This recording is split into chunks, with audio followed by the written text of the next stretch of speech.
पाकिस्तान की आज़ादी को तकरीबन 80 साल गुजर गए, लेकिन ये मुल्क आज भी तरक्की की तलाश में है। क्या वजह है? हमसे 25 साल बाद आज़ाद होने वाला दुबई भी तरक्की की ऊंचाइयों को छू रहा है। पाकिस्तान के रुपए से बांग्लादेश का टका भी ऊपर चला गया। आज हमें किसी को टके का इंसान कहते हुए भी शर्म आती है। क्या वजह है? पाकिस्तान में इलेक्शंस के नताइज में चेहरे बदलते हैं, हालात नहीं। हम कब तक ये उम्मीद लगाए बैठेंगे ये वाला नहीं तो अगला वाला सब ठीक कर देगा। आए आज गहराई से बात करेंगे पाकिस्तान की politics, military influence and the role of politicians. Mister Bhutto की हुकूमत खत्म हो चुकी है। सारे मुल्क में मार्शल लॉ नाफिज कर दिया गया है। मैं एक अवामी शख्स हूँ और अवाम के साथ रहूंगा। ये धरती आपको पुकार रही है, मुझे पुकार रही है। I wanted to fight for democracy against the military dictatorship. जिन्होंने हटाया उन्होंने कहा हमने खत्म कर दिया नवाज शरीफ को। नवाज शरीफ बार बार आया। ये ना आज तक मैं कभी किसी के सामने झुका हूँ सिवाय अल्लाह के, और इंशाल्लाह कभी अपनी कौम को किसी के सामने नहीं झुकने दूंगा, इंशाल्लाह। पॉलिटिकल अनस्टेबिलिटी एक सबसे बड़ा रीजन है पाकिस्तान के इन हालात का। मिलिट्री का इन्फ्लुएंस पाकिस्तान की डेमोक्रेसी को कमजोर बना देता है। पाकिस्तान की डेमोक्रेसी पर पहला वार 24 अक्टूबर 1952 में मेजर जनरल अकबर खान ने किया था, लेकिन नाकाम हो गए। ऐसे ही पाकिस्तान में 7 बार मार्शल लॉ लगाने की कोशिश की गई, जिनमें मिलिट्री 4 बार कामयाब हो पाई। पाकिस्तान में 33 इयर्स मिलिट्री का राज रहा है आउट ऑफ 76 इयर्स। हमारा पड़ोसी इंडिया हमारे साथ ही आज़ाद हुआ था, लेकिन उनके यहाँ आज तक एक मार्शल लॉ भी नहीं लगा।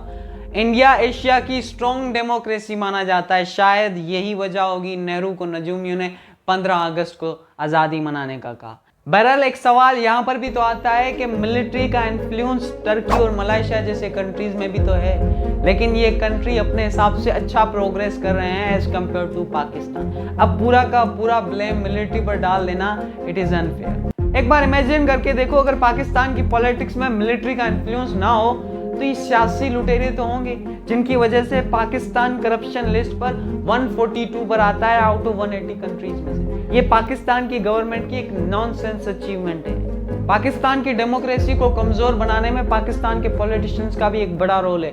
रिसेंट एग्जांपल ले लेते हैं vote of confidence against Imran Khan, जो आइन और कानून के मुताबिक था। पार्लियामेंट के पास एक लीगल राइट था। अगर आप हार जाते हो तो इसकी वजह आपके मेंबर्स आपके अगेंस्ट खड़े हो गए थे। इमरान खान को पॉलिटिकल ड्रामा करने की कोई ज़रूरत नहीं थी। पाकिस्तान के आइन की और पार्लियामेंट की रेस्पेक्ट करते हुए ये हार मान लेनी चाहिए थी। इंडिया के अटल वाजपेयी 1999 में एक वोट से वोट ऑफ कॉन्फिडेंस हारे थे।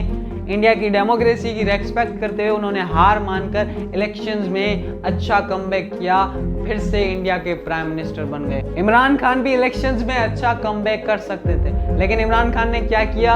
अवाम के बीच में आकर झूठे बयानात देना शुरू किए, यूथ का ब्रेन वॉश किया, कहा कि ये अमेरिका की साजिश है without any proof. As a former prime minister आपके ऐसे बयानात इंटरनेशनल रिलेशंस को वीक बनाते हैं।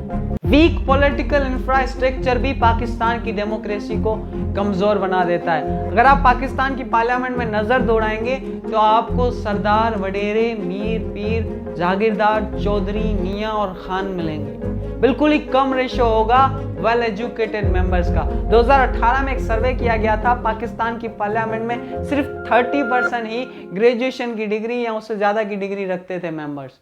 जब पाकिस्तान की पार्लियामेंट में ऐसे मेंबर्स होंगे तो कौन बात करेगा इकोनॉमी चार्ट को बढ़ाने की, एजुकेशन को बेहतर करने की, गरीबी को मिटाने की, महंगाई का खात्मा करने की, हेल्थ डिपार्टमेंट को बेहतर करने की? आखिर कौन बात करेगा? मैं ये नहीं कह रहा कि एजुकेशन से इंटेलिजेंस आती है, लीडर में अवेयरनेस का होना भी लाजमी है। वेल एजुकेटेड तो बिलावल भुट्टो जरदारी भी है, लेकिन रिसेंटली उन्होंने क्या बयान दिया कि मेरे घर पर पानी भी टैंकर के जरिए आता है। आपके मुंह से निकला हुआ बयान आप ही की 40 साल की हुकूमत पर तमाचा है। आपने सिंध पर 40 साल हुकूमत की, लेकिन सिंध की आवाम को पानी जैसी बुनियादी सहूलत भी सही से प्रोवाइड ना कर सके। तो मेरा कहना यह है कि एजुकेशन के साथ साथ लीडर में अवेयरनेस का होना भी लाजमी है। 2019 में इंटरनेशनल ट्रांसपेरेंसी ने पाकिस्तान में करप्शन के हवाले से एक सर्वे किया था, जिसमें पुलिस डिपार्टमेंट करप्शन में टॉप पर था। Civil servant, judiciary, health department, education. मतलब पाकिस्तान में पियोन से लेकर प्राइम मिनिस्टर तक हर बंदा करप्शन में इन्वॉल्व है। जितनी रिसर्च आप एक मोबाइल खरीदने में करते हो, उसके 1% बराबर रिसर्च भी अगर आप अपने लीडर को चूज करने में करो तो पूरा सिस्टम बेहतर हो सकता है। 2024 में इलेक्शंस होने जा रहे हैं, आपने अपने वोट का सही इस्तेमाल करना है। आपके जिला, तहसील और तालका में खड़ा मेंबर क्या वैलिड है?